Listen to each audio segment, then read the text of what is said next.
Alhamdulillah, alhamdulillahilladzi anzala sakinata fi qulubil mu'minin liyazdadu imanan ma'a imanihim. Asyhadu an la ilaha illallah wahdahu la syarikalah wa asyhadu anna Muhammadan abduhu wa rasuluh. Allahumma salli wa sallim wa barik ala nabiyyina Muhammadin wa ala alihi wa sahbihi wa man tabi'ahum bi ihsanin ila yaumiddin. Qala Allah Ta'ala fil kitabihil karim, a'udzu billahi minasy syaithanir rajim. Ya ayyuhalladzina amanu taqullaha haqqa tuqatih wa la tamutunna illa wa antum muslimun. Wa qala aidan innamal mu'minuna ikhwah fa aslihu baina akhawaykum wattaqullaha la'allakum turhamun.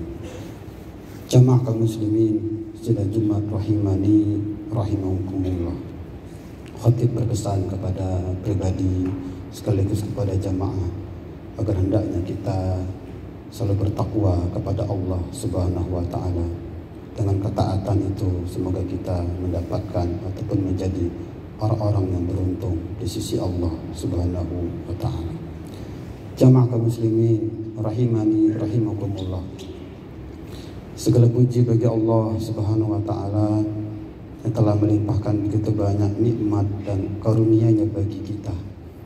Salah satu nikmat dari Allah taala yang besar dan patut untuk selalu kita jaga, yakni nikmat dengan kita dipersaudarakan sebagai sesama muslim. Sebagaimana firman Allah Ta'ala disebutkan dalam surah Ali Imran ayat 103 yang berbunyi, wa'tasimu bihablillahi jami'an wa la tafarraqu. Dan berpegang teguhlah kalian kepada tali agama Allah dan janganlah kalian bercerai-berai. Jamaah kaum muslimin sidang Jumat rahimani rahimakumullah. Alhamdulillah, tak bisa dipungkiri tiada di antara kita apapun pangkat dan jabatannya, pastilah ia membutuhkan kehadiran orang lain. Sehebat apapun ia, pastilah ia membutuhkan bantuan dan pertolongan orang lain. Maka di dalam hal ini agama kita, agama yang mulia dan penuh dengan kasih sayang ini telah memberi tuntunan kepada kita, baik bagaimana agar kita menjaga hubungan kepada sesama muslim maupun kepada sesama antar umat manusia. Walaupun pada khutbah kali ini kita akan membahas secara khusus, yakni bagaimana membangun dan menjaga hubungan yang baik kepada sesama saudara kita, yakni sesama muslim. Jamaah dimuliakan Allah Subhanahu wa taala. Salah satu hal yang dibangun oleh Rasulullah SAW ketika beliau telah berhijrah dari Mekah ke Madinah, setelah ia membangun masjid, yang ia lakukan setelah itu adalah ia mempersaudarakan para sahabat ataupun dimu'akhohkan ketika itu. Tentu dari hal ini kita bisa melihat adalah bahwasanya mempersaudarakan sesama muslim ataupun dimu'akhohkan para sahabat ketika itu adalah merupakan satu hal yang sangat penting di dalam secara khusus Nabi kita Nabi Muhammad SAW membangun soliditas, membangun hubungan yang baik di antara para sahabat ketika itu. Maka jamaah dimuliakan Allah SWT, di dalam ayat mukadimah yang kita bacakan tadi di dalam surah Al-Hujurat ayat 10, Allah Ta'ala mengingatkan kita betapa pentingnya nikmat persaudaraan ini. Innamal mu'minuna ikhwah, adalah bahwasanya sesungguhnya hanyalah orang-orang yang mukmin itulah yang bersaudara. Fa aslihu baina akhawaykum wattaqullaha la'allakum turhamun.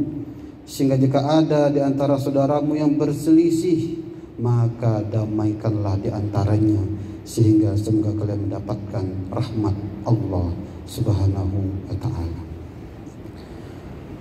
Maka Masya Allah, agama kita yang mulia ini sangat menekankan akan bagaimana hendaknya setiap muslim, setiap kita ini menjaga Termasuk nanti juga bagaimana ia menunaikan hak-hak saudaranya sesama muslim. Secara prinsip terlebih dahulu hendaknya kita sebagai sesama muslim ini adalah bagaimana hendaknya kita saling mencintai. Sebagaimana sabda Rasulullah SAW, la yu'minu ahadukum hatta yuhibba li akhihi ma yuhibbu li nafsi. Hadis rawahu Bukhari dan Muslim. Tidaklah beriman salah seorang di antara kalian hingga ia mencintai saudaranya sebagaimana ia mencintai dirinya sendiri. Ini adalah hal prinsip yang pertama, bagaimana kita membangun hubungan cinta di antara sesama kita. Sehingga dengan rasa cinta ini tentu akan timbul bagaimana ia selalu ingin membersamai saudaranya baik dalam keadaan suka dan duka. Bagaimana ia secara khusus tolong menolong, membantu saudaranya secara khusus ketika ia dalam kesusahan. Sebagaimana disebutkan dalam surah Al-Maidah ayat 2, wa ta'awanu 'alal birri wat taqwa wa la ta'awanu 'alal ismi wal udwan. Saling tolong menolonglah kalian dalam hal kebaikan dan ketakwaan kepada Allah Subhanahu wa taala. Sebaliknya jangan tolong menolong dalam hal dosa dan permusuhan. Jamaah dimuliakan Allah Subhanahu wa taala. Tadi di antara prinsip-prinsip hubungan kita kepada sesama saudara kita, selain hal itu adalah bagaimana kita juga hendaknya menunaikan hak-hak saudara kita. Secara khusus dalam kitab Bulughul Maram misalkan disebutkan ada hadis yang diriwayatkan oleh Abu Hurairah, ia berkata adalah bahwasanya qala Rasulullah sallallahu alaihi wasallam, adalah bahwasanya Nabi kita pernah bersabda, hakul muslim ala muslim sittun, hak muslim saudara kita kepada muslim yang lain adalah ada 6. Yang pertama, idza laqitahu fasallim alaih, apabila ia berjumpa dengan saudaranya ia memberikan salam kepada saudaranya. Ini adalah hak pertama yang hendaknya kita lakukan terhadap muslim yang lain. Yakni apabila kita berjumpa dengan saudara kita, apakah itu kita mengunjunginya di rumah, apakah kita bertemu di jalan, maka hendaknya ia memberi salam.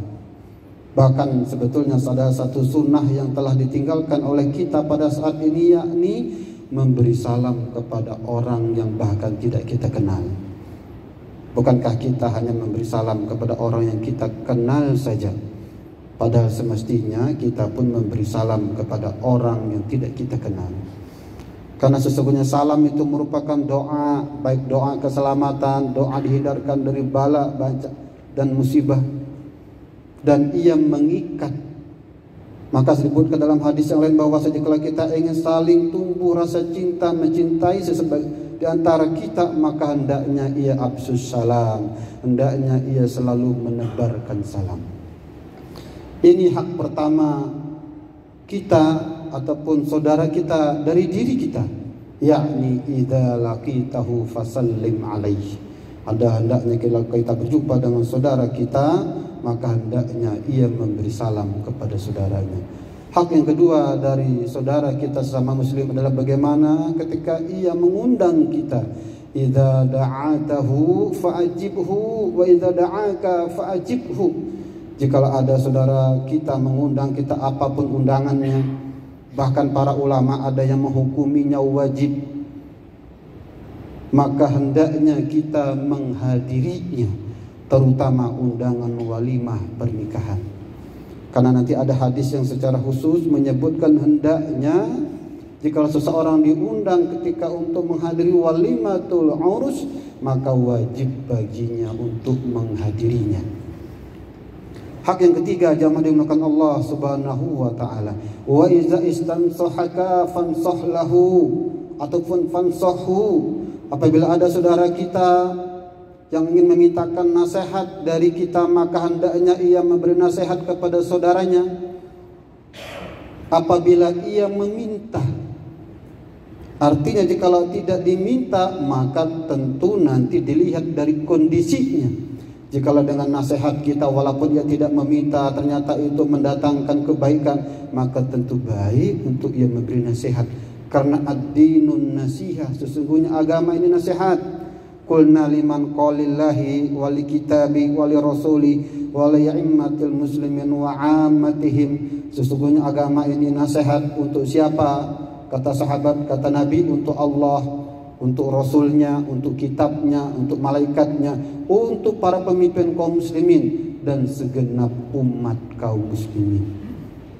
Jadi yang ketiga, hak saudara kita terhadap kita, apabila ia meminta nasihat dari kita, maka hendaknya kita menasihatinya. Hak yang keempat, jamaah dimakan Allah Subhanahu wa taala. Wa idza, apabila ia bersin, wa idza atasa fahamidallah fasammithu. Apabila seseorang bersin saudara kita lalu ia mengucapkan kalimat hamdalah, maka hendaknya kita mendoakannya.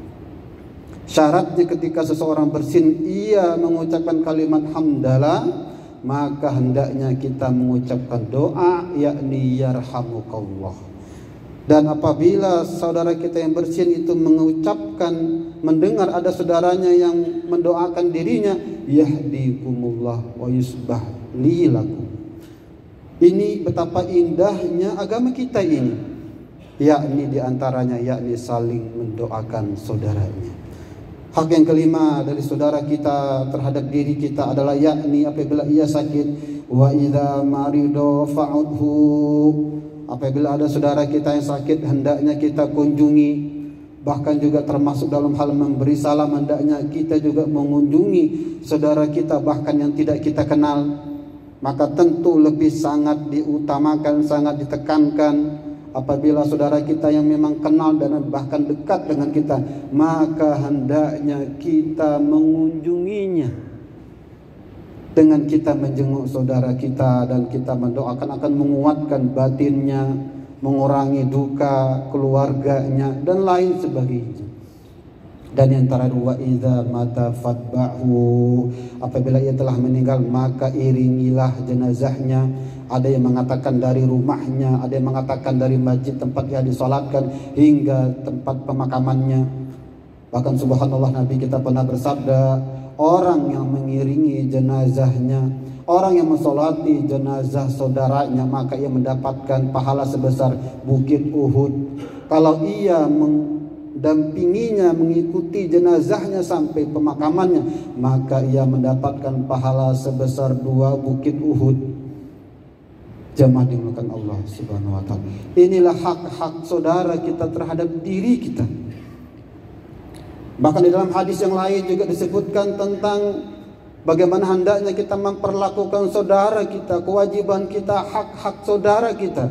Misalkan di antaranya hadis dari Arba'in An-Nawawiyah, dalam kitab Arba'in disebutkan bahwasanya Nabi kita pernah bersabda, man naffasan an mu'minin kurbatan min kurubid dunya naffasala anhu kurbatan min kurubi yaumil qiyamah wa man yassara ala mu'sir yassarallahu alaihi fid dunya wal akhirah wa man satara musliman satarallahu fid dunya wal akhirah wallahu fil amil abdi ma kana abdu fi ni'ah. Hadis rawahu Muslim. Tidaklah seorang jika ia melepaskan kesulitan seorang hamba di dunia ini, kata Allah Ta'ala, maka nanti dia akan melepaskan kesulitannya baik di dunia ini maupun di akhirat kelak. Dan barang siapa yang memudahkan urusan seorang muslim, maka Allah Ta'ala akan memudahkan urusannya baik di dunia ini maupun nanti di akhirat kelak. Dan barang siapa yang menutupi aib saudaranya di dunia ini, Allah juga akan menutupi aibnya baik di dunia maupun di akhirat kelak. Dan Allah akan senantiasa menolong saudaranya selagi ia menolong saudara yang lain. Juga disebutkan dalam hadis yang lain yang cukup panjang bahwasanya Nabi kita pernah bersabda, la tahasadu, jangan kalian saling berhasad, la tanajasu, jangan saling menggunjingnya, jangan menggunjinginya, wala tabagodu, jangan membencinya, wala tadabaru, jangan membelakanginya, wa kunu fi ibadillahi ikhwana, kata Nabi, jadilah kalian itu hamba Allah yang bersaudara. Al-muslim akhul muslim, seorang muslim adalah saudara bagi muslim yang lain. La yazlimuhu wa la yakhzuluhu wa la yakdzibuhu wa la yahkiru. Jangan kalian menzolominya, tidak boleh menganiayanya, bahkan tidak boleh membiarkannya secara khusus ketika dalam keadaan susah, bahkan tidak boleh menghinanya. At-taqwa hahuna, kata Nabi, wa yusiri ila sadrihi salasa marrat. Nabi mengisyaratkan takwa itu di dalam hati sampai menuju ke dadanya 3 kali. Kullu muslim ala muslim haram damuhu wa maluhu wa irduh. Setiap muslim atas muslim yang lain itu haram, ataupun artinya terjaga, yakni ada 3, yakni darahnya, hartanya, dan kehormatannya. Artinya tidak boleh jika ada seorang muslim mengganggu saudara muslim yang lain, baik menumpahkan darahnya, baik mengganggu hartanya ataupun mengambil hartanya tanpa hak, ataupun ia mencederai kehormatannya. Bahkan hendaknya kita diharuskan saling mencintai, saling tolong menolong, saling membantu, dan saling membersamainya dalam keadaan apapun, baik dalam keadaan suka dan duka. Dan secara khusus hendaknya kita menunaikan hak-hak sebagaimana yang telah disebutkan dalam hadis yang tadi, hakul muslim ala muslim sittun. Hendaknya kita menunaikan hak-hak saudara kita, walaupun banyak hak-hak yang lain, minimal ada 6 yang telah kita sebutkan tadi, yakni kita saling memberi salam, kita saling mendoakan, kita saling mengunjungi terutama ketika ia dalam keadaan sakit, termasuk nanti kita hendaknya mengiringi ataupun mengurus jenazahnya hingga sampai ke pemakaman. Maka semoga jamaah dimuliakan Allah Ta'ala, dalam khutbah yang singkat ini kita semua kembali dikuatkan, diingatkan nikmat persaudaraan ini. Kita jaga nikmat yang besar dan mulia ini, kita kuatkan hubungan kita terutama sesama muslim dengan kita saling menjaga nikmat Allah yang luar biasa ini. Barakallahu li wa lakum fil Qur'anil azim wa nafa'ani wa iyyakum bima fihi minal ayati wa dzikril hakim wa taqabbalallahu minni wa minkum tilawatahu innahu wal ghafurur rahim.